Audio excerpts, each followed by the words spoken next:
Assalamualaikum warahmatullahi wabarakatuh. Salam sejahtera untuk kita semua. Semoga kita senantiasa ada dalam lindungan Allah Subhanahu wa Ta'ala. Perkenalkan, saya Erwina Sumartini, SSTMKEB, dosen tetap Prodi D3 Kebidanan, Sekolah Tinggi Ilmu Kesehatan Respati. Saat ini saya sedang mengikuti proses sertifikasi dosen gelombang 1 tahun 2025 yang diselenggarakan oleh Kemdikti-Saintek. Saya akan melakukan penyusunan dokumen pernyataan diri dosen dalam unjuk kerja Tridharma Perguruan Tinggi atau PDD UKTPT. Pada kesempatan ini saya akan memaparkan mata kuliah utama yang saya ampu di Prodi D3 Kebidanan, yaitu mata kuliah Asuhan Kebidanan Neonatus Bayi dan Balita yang diselenggarakan pada semester ganjil tahun akademik 2024-2025. Mata kuliah Asuhan Kebidanan Neonatus Bayi dan Balita merupakan mata kuliah kompetensi dalam kurikulum Prodi D3 Kebidanan yang memiliki bobot 4 SKS, terdiri dari 2 SKS teori dan 2 SKS praktikum. Deskripsi mata kuliah. Mata kuliah ini merupakan salah satu mata kuliah kompetensi di program studi D3 Kebidanan yang akan memfasilitasi mahasiswa dalam mencapai berbagai kompetensi yang wajib dikuasai oleh mahasiswa sebagai calon bidan vokasi. Setelah menyelesaikan mata kuliah ini, mahasiswa akan mampu memberikan pelayanan kesehatan neonatal esensial pada bayi baru lahir, screening kesehatan bayi baru lahir, dan pemberian KIE pada ibu dan keluarga dengan menggunakan media buku KIA atau media kesehatan lainnya. Selain itu, mahasiswa akan mampu memberikan pelayanan kesehatan pada bayi, anak balita, dan anak prasekolah pada setting laboratorium. Pelaksanaan pembelajaran pada mata kuliah ini akan dilaksanakan secara tatap muka dan atau daring dengan menggunakan metode Student Centered Learning atau SCL untuk pembelajaran teori dan simulasi untuk pembelajaran praktikum. Evaluasi kegiatan pembelajaran akan dilakukan dalam bentuk evaluasi formatif di mana penilaian akan dilaksanakan terhadap setiap tahapan proses pembelajaran dan ujian tengah semester serta evaluasi sumatif dalam bentuk ujian akhir semester dan uji laboratorium. Capaian pembelajaran mata kuliah. Setelah mengikuti mata kuliah ini, mahasiswa mampu 1. Memberikan asuhan kebidanan pada neonatus bayi dan balita. 2. Memberikan pelayanan imunisasi sesuai program pemerintah. Dan 3. Melakukan pemantauan tumbuh kembang pada neonatus bayi dan balita sesuai prosedur dan kewenangan bidan, melaksanakan rujukan serta melakukan pendokumentasian asuhan kebidanan. Terdapat 3 sub capaian pembelajaran mata kuliah, yaitu sub capaian pembelajaran mata kuliah 1, mahasiswa mampu memberikan pelayanan kesehatan neonatal esensial pada bayi baru lahir, screening bayi baru lahir dengan menggunakan algoritma MTBM, dan pemberian KIE pada ibu dan keluarga menggunakan buku KIA dan media kesehatan lainnya. Sub capaian pembelajaran mata kuliah 2, mahasiswa mampu memberikan pelayanan imunisasi pada neonatus bayi dan balita sesuai program pemerintah. Sub capaian ketiga, mahasiswa mampu melakukan simulasi dan pemantauan tumbuh kembang pada neonatus bayi dan balita serta deteksi dini kasus penyulit, gangguan tumbuh kembang dan rujukannya. Dalam melakukan penilaian keberhasilan proses pembelajaran ditentukan 13 indikator keberhasilan proses pembelajaran. Adapun kriteria yang digunakan untuk menentukan keberhasilan proses pembelajaran pada setiap sub CPMK adalah apabila mahasiswa berhasil mendapatkan skor nilai pada setiap sub CPMK lebih atau sama dengan 65. Adapun teknik penilaian yang digunakan dalam menentukan keberhasilan pembelajaran yaitu observasi dengan menggunakan rubrik penilaian yang telah disusun. Metode pembelajaran yang digunakan difokuskan pada metode pembelajaran case-based learning yang dikombinasikan dengan metode small group discussion. Bentuk pembelajaran yang digunakan adalah kuliah tatap muka dengan pembagian waktu 100 menit tatap muka di kelas untuk pembelajaran teori dan 340 menit tatap muka di laboratorium untuk pembelajaran praktikum. Demikian penjelasan mata kuliah asuhan kebidanan neonatus bayi dan balita yang dapat saya sampaikan. Selanjutnya, mari kita memasuki sesi perkuliahan dalam kelas untuk pertemuan 12 dengan submateri deteksi dini gangguan pertumbuhan pada neonatus bayi dan balita dan penentuan status gizi. Assalamualaikum warahmatullahi wabarakatuh. Selamat siang semua. Apa kabar? Alhamdulillah hari ini kita masih bisa bertemu di mata kuliah asuhan kebidanan neonatus bayi dan balita. Hari ini merupakan sesi ke-12 ya, di mana sebelumnya di sesi sebelumnya kita sudah belajar mengenai konsep pertumbuhan perkembangan. Nah, sebelum Ibu masuk ke sesi 12, Ibu akan coba evaluasi dulu, refresh dulu mengenai pemahaman yang sudah didapatkan oleh kalian selama mengikuti perkuliahan di sesi sebelumnya. Ibu mungkin akan bertanya nih kepada salah satu mahasiswa yang mungkin Wardah sepertinya sudah siap ditanya ini sepertinya ya. Wardah, menurut Wardah, pengertian pertumbuhan itu apa? Pengertian pertumbuhan itu dikatakan bertumbuh apabila ada kenaikan di panjang badan, berat badan, juga lingkar kepala itu mengalami kenaikan. Oke, yang lainnya gimana? Setuju nggak dengan pendapat? Setuju. Oke, ya sudah tepat ya. Selanjutnya Ibu juga akan bertanya nih ke sebelah sini ya. Nah, sekarang Ibu akan bertanya kepada Rahma. Rahma, kalau menurut Rahma, anak itu dikatakan berkembang apabila seperti apa? Bertambahnya fungsi kemampuan seperti bisa berjalan, mengangkat kepala. Oke, sependapat nggak dengan Rahma? Sependapat. Alhamdulillah masih ingat ya, tidak lupa ya. Nah, ini akan menjadi dasar untuk materi yang akan kita bahas selanjutnya. Baik, sekarang kita akan membahas tentang deteksi dini gangguan pertumbuhan. Deteksi dini gangguan pertumbuhan itu tidak hanya bisa dilakukan di fasilitas kesehatan, akan tetapi di tatanan keluarga dan masyarakat, tentunya melalui kegiatan posyandu. Ya, oke. Namun mungkin di sini alat dan bahan yang digunakan berbeda. Bisa kita lihat di sini ya, ibu atau keluarga dan ibu kader yang melaksanakan posyandu itu bisa melakukan pemantauan pertumbuhan menggunakan buku KIA, di mana di sana sudah disediakan grafik-grafik pertumbuhan. Namun untuk kader hanya mengisi di grafik pertumbuhan dengan indikator berat badan per umur. Nah, nanti indikator tersebut juga bisa dilihat grafiknya oleh ibu di rumah. Jadi ketika di posyandu itu tidak hanya memplot saja, tetapi kadernya juga harus menyampaikan kepada ibu supaya melihat pergerakan dari apa grafiknya. Harus dipastikan grafik pertumbuhan itu terus mengalami peningkatan, jangan tetap dan apalagi turun ya. Oke. Di fasilitas kesehatan, puskesmas, bidan, di sini ada dokter bidan, perawat, ahli gizi, tenaga kesehatan, ini semuanya bisa melakukan deteksi dini pertumbuhan. Tentunya menggunakannya beda ya. Di sini selain buku KIA, nanti untuk mencatat hasil deteksinya, dia juga menggunakan tabel atau grafik. Ada berat badan per tinggi badan atau panjang badan, tabel grafik tinggi badan per umur untuk melihat bagaimana pertumbuhan linear. Pertumbuhan linear itu adalah pertumbuhan ke atas alias tinggi badan ya. Oke, di sini ada grafik lingkar kepala dibandingkan dengan umurnya ya. Selanjutnya timbangan, alat ukur tinggi atau pakai infantometer atau mikrotoa, dan kita pengukur lingkar kepala, atau bisa kalau tidak ada bisa menggunakan metrik ya. Seperti itu. Nah, yang dipantau apa? Yang dipantau yang pertama adalah kalau di tataran keluarga berat badan ya.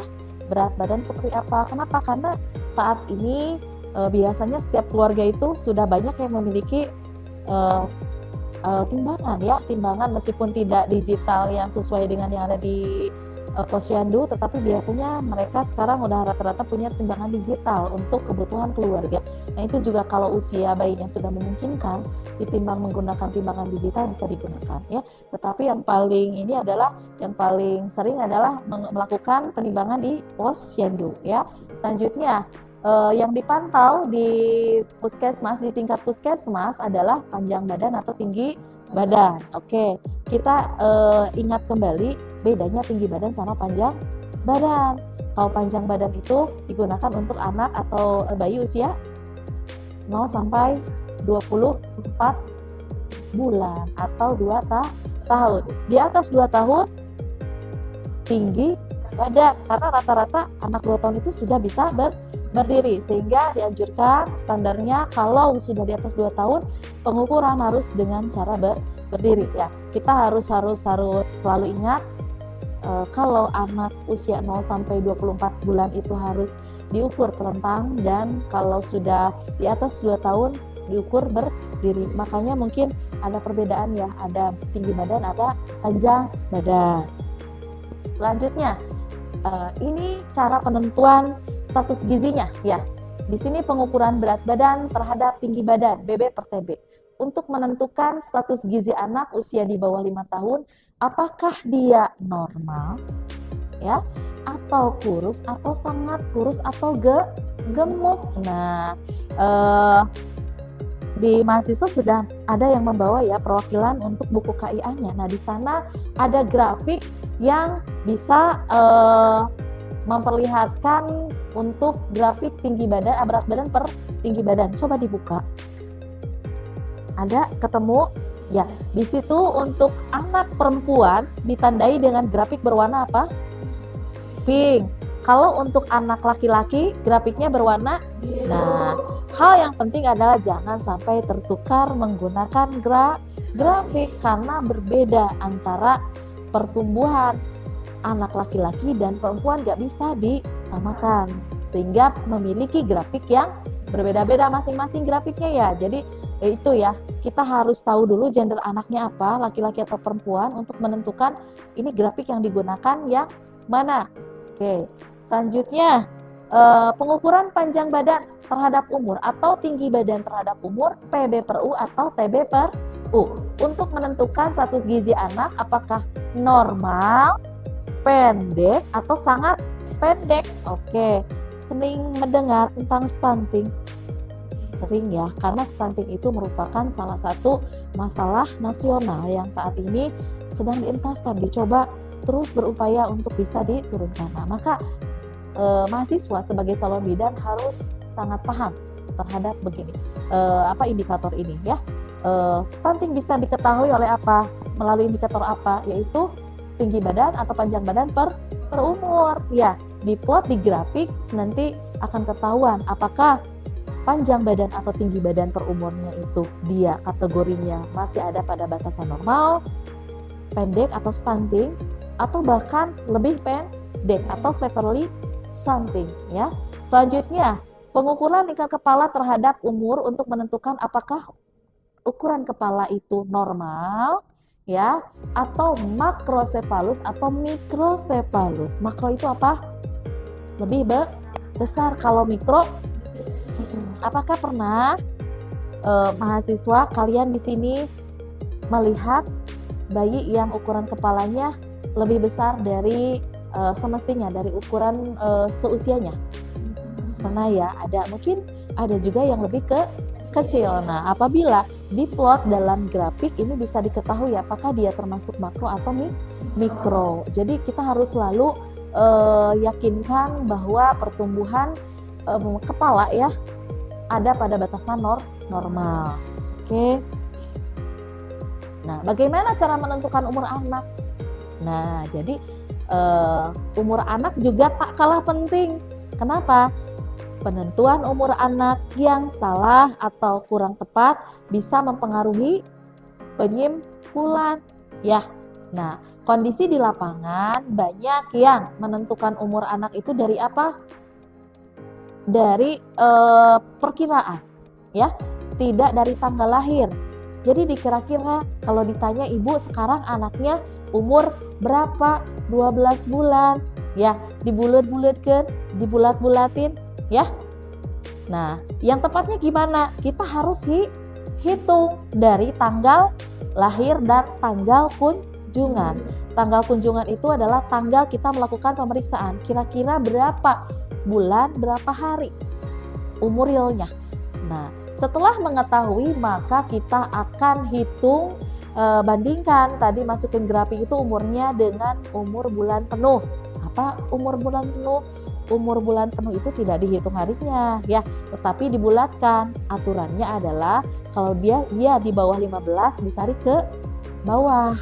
Jadi dilebur, dianggap tidak ada, misalkan dihilangkan. Misalkan di sini anak umur 6 bulan 12 hari, maka dia dibulatkan ke 6 bulan karena kurang dari 15 hari dia 12-nya dianggap hilang. Jadi otomatis kita memplot di grafik itu pada umur berapa? 6 bulan, tidak di umur 7 bulan ya. Oke. Yang kedua, anak umur 2 bulan ini lebih 28 hari. 2 bulan 28 hari, maka umur anak dibulatkan menjadi 3 bulan. Nah, maka umurnya tidak pakai yang 2 bulan, tapi yang pakainya ya 3 bulan. Oke, kita coba ya, cek ya. Kalau sudah paham, kita cek, coba tentukan nih. Jika anak yang akan di screening memiliki umur 15 bulan 4 hari, maka umur anak yang digunakan adalah berapa? Oke. Satu lagi, jika anak yang akan di screening memiliki umur 23 bulan 17 hari, maka umur anak yang digunakan adalah Oke, berarti sudah paham ya kapan kita harus menarik ke atas dan ke bawah. Pada kenyataannya anak yang datang berkunjung dan akan di screening atau dideteksi dini itu tidak selalu bulat umurnya pas 2 bulan, pas 6 bulan, tetapi dia berapa hari. Maka menentukan ini pakainya berapa bulan nih untuk diplot di grafik, maka kita pakai aturan tersebut. Ya. Nah, bagaimana cara mendapatkan ukuran? Tadi setelah menentukan umur, kita juga harus menentukan berapa ukuran antropometrik, ukuran-ukuran tubuhnya. Ya, karena tadi di awal kita akan belajar hari ini mengenai berat badan per panjang badan atau tinggi badan, selanjutnya tinggi badan per umur dan lingkar kepala per umur. Maka otomatis kita harus mengetahui dulu berat badan, panjang badan, dan lingkar kepala melalui kegiatan penimbangan. Nah, untuk teknis cara menimbang, cara mengukur panjang badan atau tinggi badan dan lingkar kepala nanti kita akan pelajari di sesi praktikum di laboratorium setelah sesi teori ini selesai. Jadi kita akan selesaikan dulu sesi teorinya ya. Oke, nah ini contoh grafik, silakan mungkin dibuka juga buku KIA-nya.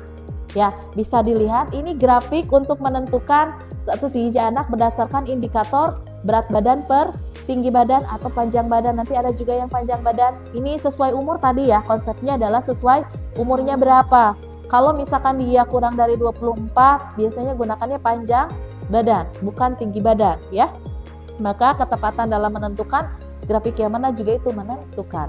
Bagaimana ini cara menyimpulkannya? Cara menyimpulkannya adalah tadi, apabila berat badan per tinggi badan, maka kita akan mempertemukan garis lurus antara berat badan bayi dengan tinggi badan bayi.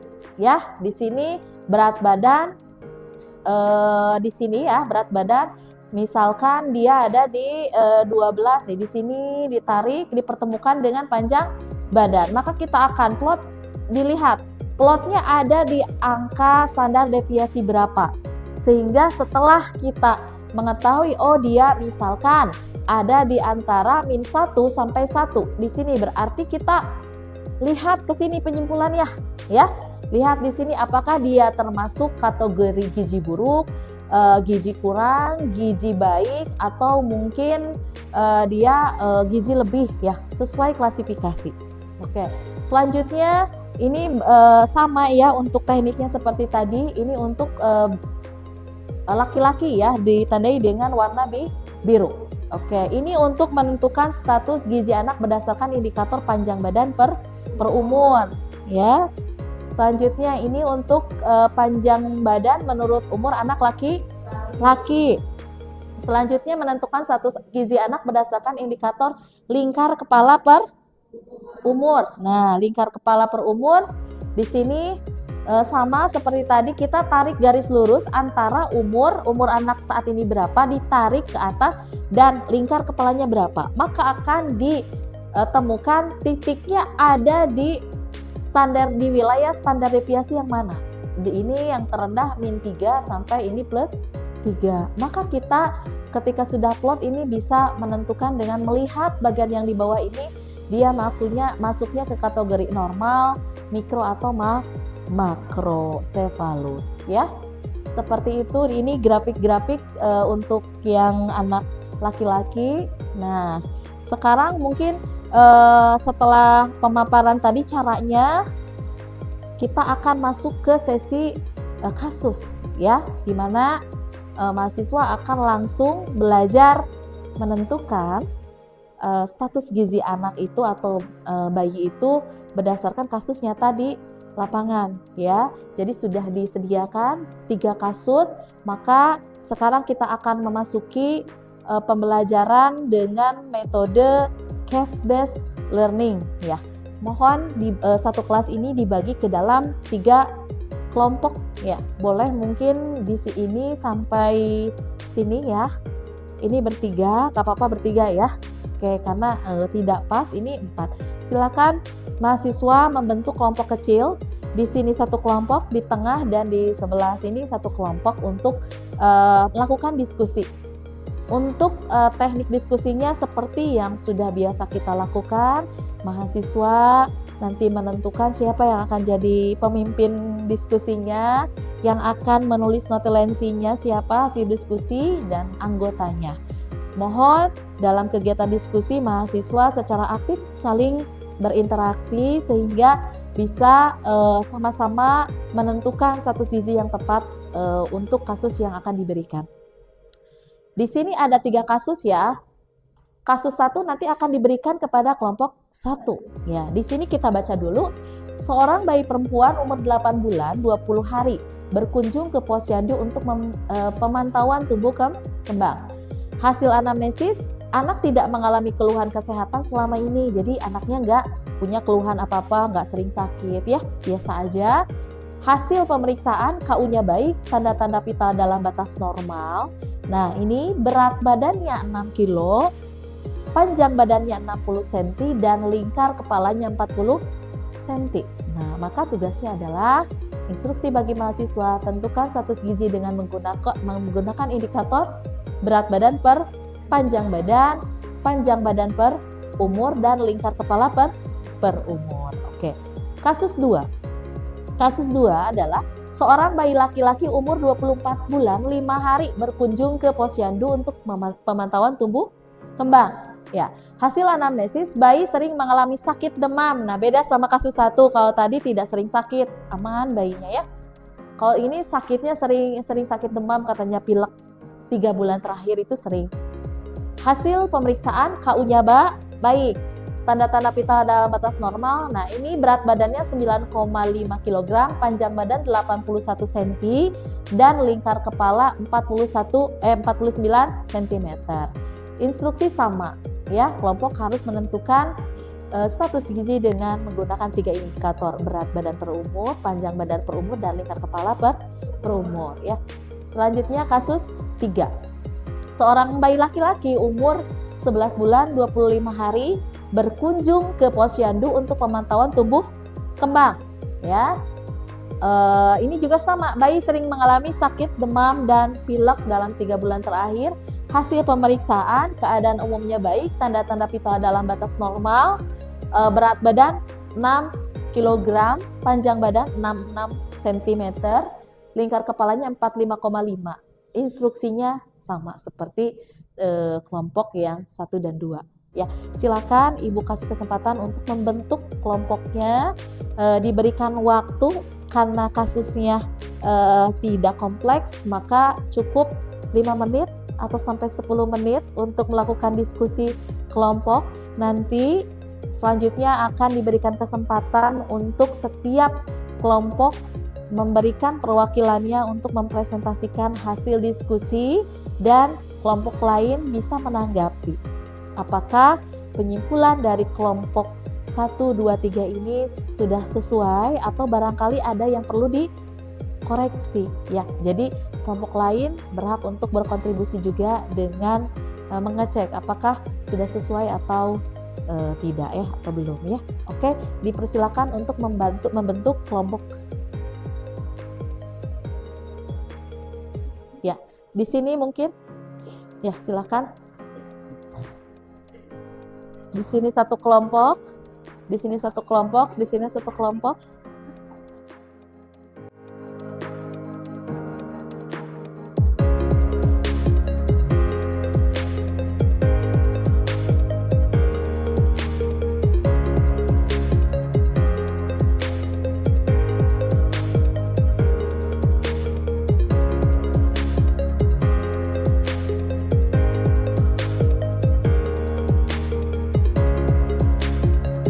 Oke, kegiatan diskusi sudah selesai. Mari kita masuk ke sesi selanjutnya, yaitu sesi presentasi ya. Silahkan untuk setiap kelompok menunjuk perwakilan dari tiap kelompok untuk mempresentasikan hasil diskusinya. Ya, Ibu kasih kesempatan mungkin dimulai dari kelompok 1 saja secara berurutan ya. Silakan untuk melakukan.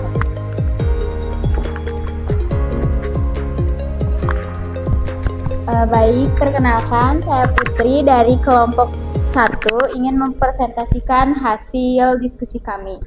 Dari sini berat badan per panjang badan di sini terdapat normal karena hasil menunjukkan di antara -2 sampai dengan -1. Itu termasuk ke standar deviasi yang artinya dalam batas normal.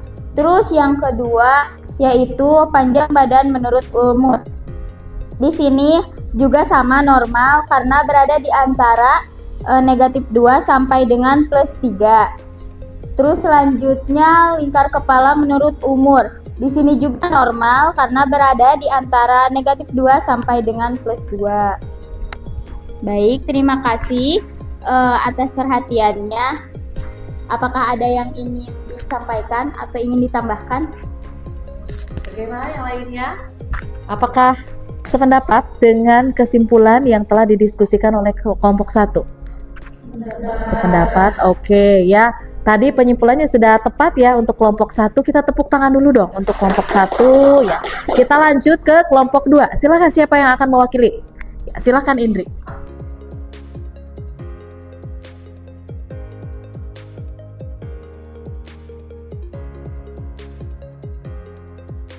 Kesimpulannya artinya mahasiswa sudah tepat dalam melaksanakan langkah-langkah tadi yang sudah dijelaskan dari penentuan umur, pemrotan di grafik pertumbuhan untuk indikator berat badan per panjang badan berukur dan tingkat kepala per. Barangkali sebelum kita masuk sesi kedua untuk kegiatan praktikum di laboratorium untuk melakukan simulasi tadi ya, cara mengukur panjang badan, berat badan, dan tingkat kepala. Ada yang ingin ditanyakan? Kalau ada yang masih belum dimengerti sehingga harus dijelaskan kembali atau didiskusikan kembali, silakan. Sudah paham semua? Sudah bisa? Alhamdulillah ya. Untuk sesi pembelajaran teori hari ini sudah selesai dan kita akan melanjutkan pembelajaran selanjutnya di sesi praktikum. Oke, Ibu akhiri saja untuk sesi teori. Kita tutup dengan bacaan hamdalah bersama.